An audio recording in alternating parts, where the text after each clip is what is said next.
Supreme court ने SBI से electoral bond खरीदने वाले खरीदारों बॉन्ड की रकम और तारीख के साथ जानकारी देने के लिए कहा है। कोर्ट ने जो जानकारी मांगी है उसके लिए एसबीआई को समय की जरूरत नहीं है। इसमें 24 घंटे में इसको दिया जा सकता है, लेकिन एसबीआई ने कुछ समय मांगा है। पूर्व फाइनेंस सेक्रेटरी सुभाष चंद्र गर्ग ने बताया है कि 24 घंटे में ये काम हो सकता है। एसबीआई ने उसके लिए सुप्रीम कोर्ट से करीब 4 महीने मांगे हैं। 2018 में इलेक्टोरल बॉन्ड की शुरुआत हुई थी, तब Subhash Chandra Garg economic affair secretary थे, यानी कि इलेक्टोरल बॉन्ड जारी करने में उनकी बड़ी भूमिका थी। सुप्रीम कोर्ट ने 15 फरवरी 2024 को इलेक्टोरल बॉन्ड पर रोक लगाते हुए स्टेट बैंक ऑफ इंडिया यानी कि एसबीआई से कहा कि वो 12 अप्रैल 2019 से अब तक जारी किए गए सभी इलेक्टोरल बॉन्ड की जानकारी दे। इसके लिए 6 मार्च तक का वक्त दिया गया। सुप्रीम कोर्ट के आदेश के 18 दिन बाद 4 मार्च को एसबीआई ने कहा कि इतने वक्त में जानकारी देना मुमकिन नहीं है, इसलिए 30 जून तक का समय दिया जाए। यानी कि एसबीआई, ऐसा एक्सपर्ट्स का कहना है कि 24 घंटे का जो काम है, जो डिटेल्स मांगी है कोर्ट ने, वो 24 घंटे में हो सकती है, लेकिन एसबीआई उसके लिए 4 महीने का वक्त मांग रही है और एसबीआई के पास अभी डेटा फिलहाल उपलब्ध नहीं है, ऐसा स्टेट बैंक ऑफ इंडिया का कहना है। चलिए इसी पर हम ज्यादा जानकारी लेंगे, चर्चा करेंगे। हमारे साथ रवि अवस्थी जी जुड़ चुके हैं, जो कि वरिष्ठ पत्रकार हैं। रवि अवस्थी जी, बहुत बहुत स्वागत है आपका देश न्यूज पर। नमस्कार जी, रवि अवस्थी जी, इलेक्टोरल बॉन्ड का मामला पिछले कुछ महीनों से लगातार है सुर्खियों में और अब एसबीआई से डिटेल्स मांगी गई हैं और एक्सपर्ट्स का कहना है कि ये डिटेल 24 घंटे में पूरी की जा सकती है, दी जा सकती है, लेकिन एसबीआई इसके लिए 4 महीने का वक्त मांग रही है। क्या कहेंगे इस पे आप? स्नेहा, देखिए अभी थोड़ी देर पहले ही सुप्रीम कोर्ट का इसमें फैसला आया है, जिसमें सुप्रीम कोर्ट ने साफ तौर पर कहा है कि आप एसबीआई की जो याचिका है वो खारिज कर दी गई है। तो आप बता रहे कि जो उन्होंने 30 दिन तक का समय मांगा था, लेकिन सुप्रीम कोर्ट ने फटकार लगाते हुए उनको कहा कि इस मामले में तत्काल जानकारी दी जाए और तमाम जो दलील है स्टेट बैंक की तरफ से दी जा रही थी कि उनको उन्होंने खारिज कर दिया है। तो ये एक ताजा जानकारी है, कुछ देर पहले ये फैसला हुआ। तो अब ऐसी स्थिति में स्वाभाविक तौर पर स्टेट बैंक को जो है वो आदेश का पालन करना ही पड़ेगा। हालांकि जो स्टेट बैंक की तरफ से जो दलीलें दी जा रही थी वो यही था कि भाई हमारा जो जानकारी है इससे रिलेटेड वो इंडिविजुअल जानकारी है और उसको पूरा प्रोसेस जो है उसको कलेक्ट करने में या उसको देने में जो है कम वक्त लगेगा।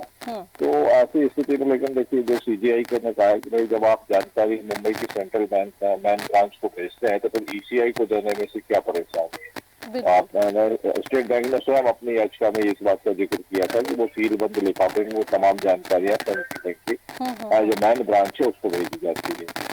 तो वही उन्हीं तमाम तथ्यों को देखते हुए वो याचिका खारिज कर दी गई है। और दूसरी तरफ देखिए, हालांकि इस मामले में एडीआर जो है, जो एसोसिएशन फॉर डेमोक्रेटिक रिफॉर्म है, उसकी तरफ से याचिका दायर करके इसमें जो है इस पर आपत्ति दर्ज की गई थी स्टेट बैंक की याचिका पर। उन्होंने कहा था कि ये अदालत के आदेश की अवमानना है और इसके चलते जो है आज जब सुनवाई हुई तो पूरी तरह से सुप्रीम कोर्ट ने एसबीआई की मांग को खारिज कर दिया। बिल्कुल। रवि अवस्थी जी, जैसा कि आपने अभी ताजा खबर हमारे दर्शकों को बताई, लेकिन यहाँ पर एक सवाल ये खड़ा हो रहा है कि अगर एसबीआई से डिटेल्स मांगी गई हैं और इलेक्टोरल बॉन्ड एसबीआई के जरिए ही मिलता है और साथ ही यहाँ पर ये जानकारी है कि एसबीआई ने 4 महीने का वक्त मांगा, 24 घंटे में जो काम हो सकता था उसमें 4 महीने का वक्त मांगा। हालांकि अभी फटकार मिल चुकी है सुप्रीम कोर्ट की तरफ से, लेकिन फिर भी ये 4 महीने का वक्त आपको क्या लगता है किस लिए मांगा गया होगा? क्योंकि जब स्टेट बैंक ऑफ इंडिया को भी पता होगा कि जगह जगह एक्सपर्ट्स बैठे हुए हैं और सबको पता है कि ये डिटेल्स जो हैं वो आसानी से निकाली जा सकती हैं, लेकिन 4 महीने अगर एसबीआई आखिर ये डिटेल्स भेजने में या डिटेल्स प्रोवाइड करने में इतना सोच क्यों रहा है, मतलब सोचना क्यों पड़ रहा है स्टेट बैंक ऑफ इंडिया को?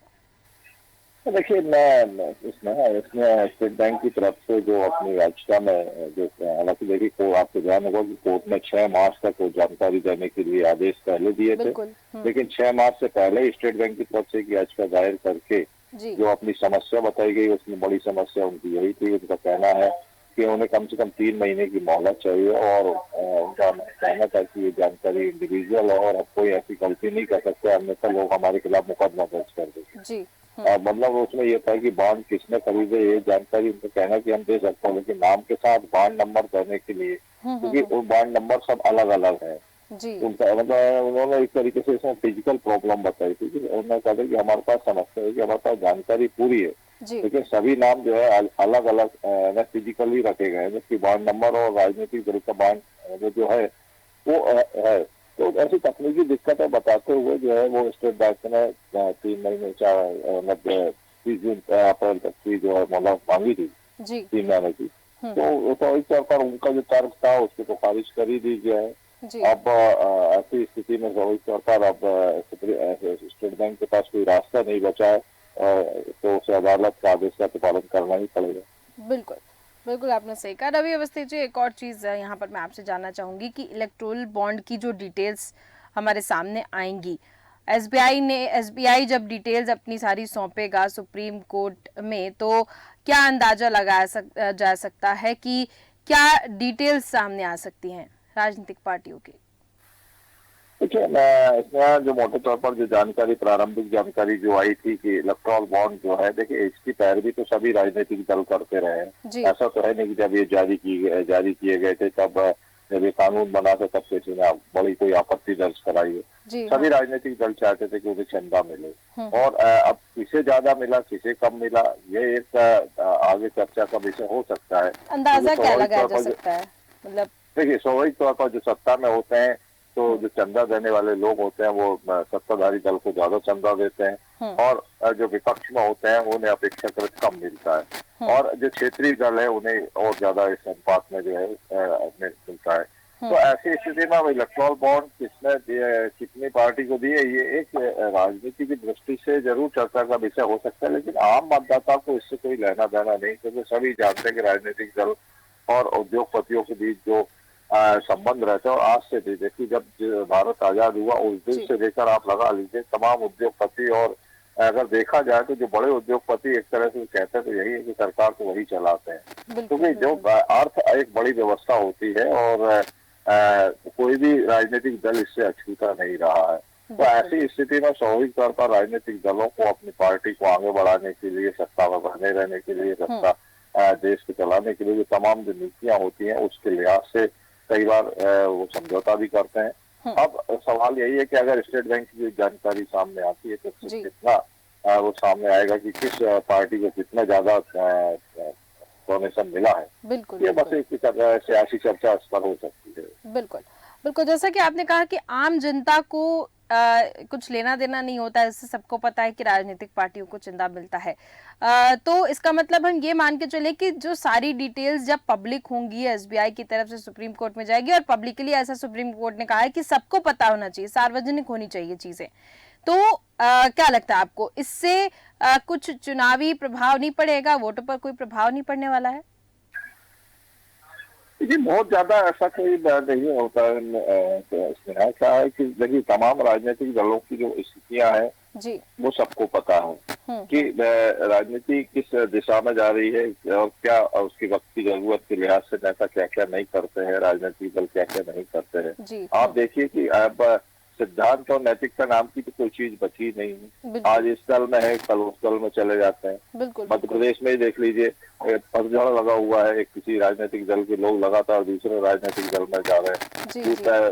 तो ये है ना, जो एक सिद्धांत और नैतिकता की बात जो किसी दौर में होती थी राजनीति में, वो तो कहीं नजर आती ही नहीं है। तब इन सिद्धांत और नैतिकता को साथ में रखकर राजनीतिक दल बेशर्मी से जो है चंदा लेते हैं, और थोड़ा देखिए आप इलेक्ट्रॉल बॉन्ड भी एक तरीके से उसको अमली जामा पहनाने का कि एक कानूनी रूप देकर जो है कि भाई हमने तो देखिए इतना चंदा लिया, आप बताइए क्या करना है। बिल्कुल। तो सवाल यही है ना कि आम मतदाता तो ये चाहता है कि देश का विकास कैसे हो, वो केवल ये चाहता है कि देश में विकास हो, सुशासन आए, सुरक्षा हो, उसके जो तमाम जो मूलभूत सुविधाएं हैं वो समय पर वक्त पर आसानी से और सुलभ होती रहे। आम मतदाता की केवल इतने आते हैं।